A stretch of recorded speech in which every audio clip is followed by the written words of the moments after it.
আসসালামু আলাইকুম। আজকে আপনাদের সাথে সুন্দর একটা রেসিপি শেয়ার করব। কেউ কিছু মনে করবেন না। আমার হাজবেন্ড বাজার থেকে ২ টা টাটকা রুই মাছ কিনে এনেছে।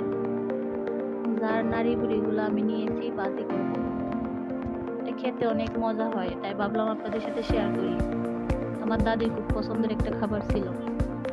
যাই হোক, এই যে আমি এইভাবে সুন্দর করে পরিষ্কার করে নেব।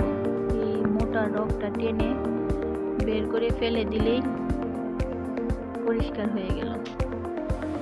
সত্যি নাড়ি ভুড়িগুলো একদম টাটকা ছিল, যেহেতু মাছ দুইটা খুব টাটকা ছিল, তাই আপনারা কেউ কিছু মনে করবেন না। এটা কিন্তু খাওয়া যায়, ছোটবেলায় অনেক খেয়েছি দাদির সাথে, এখনো খাই, তাই ভাবলাম আপনাদের সাথে শেয়ার করি। আমি 2টা নাড়ি ভুড়ি এইভাবে সুন্দর করে পরিষ্কার করে নিয়েছি। এই যে দেখুন, এটা টেনে বের করে নিলেই পরিষ্কার হয়ে গেল।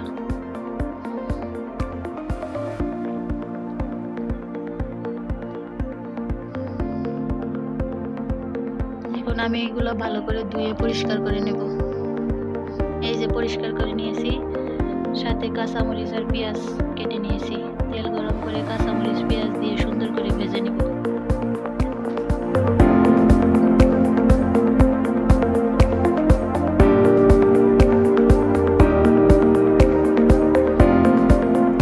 কাঁচামরিচ পেঁয়াজটা একদম লাল লাল করে ভেজে নেব। ভাজা হয়ে গেলে তার মধ্যে আমি লবণ, হলুদ গুঁড়া, মরিচের গুঁড়া, ধনিয়ার গুঁড়া অল্প অল্প করে দিয়ে নিলাম। দিয়ে আমি আবারও নেড়ে সুন্দর করে মশলাটা মিশিয়ে নেব।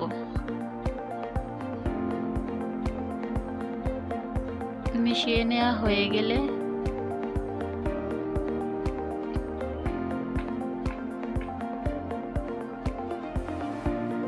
এর মধ্যে আমি নাড়ি ভুড়িগুলো দিয়ে দিলাম ধুয়ে রাখা, দিয়ে আবারও সুন্দর করে মিশিয়ে নেব।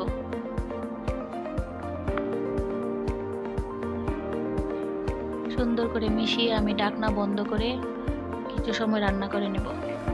আমি আবারও ঢাকনা খুলে আর একটু নাড়াচাড়া করে আবার ঢাকনা বন্ধ করে কিছুক্ষণ রান্না করে নেব।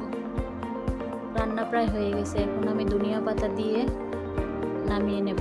সত্যি রান্নাটা খুব ভালো হয়েছে, খেতেও খুব সুন্দর হয়েছে। সত্যি বলছি, আমি শুধু এগুলো দিয়ে ভাত খেয়েছি। আপনারাও ট্রাই করে দেখতে পারেন, আশা করি ভালো লাগবে। ভালো লাগলে চ্যানেলটি সাবস্ক্রাইব করে দিবেন, লাইক করবেন, কমেন্ট করবেন, শেয়ার করবেন। সবাই ভালো থাকবেন, সুস্থ থাকবেন। আল্লাহ হাফেজ।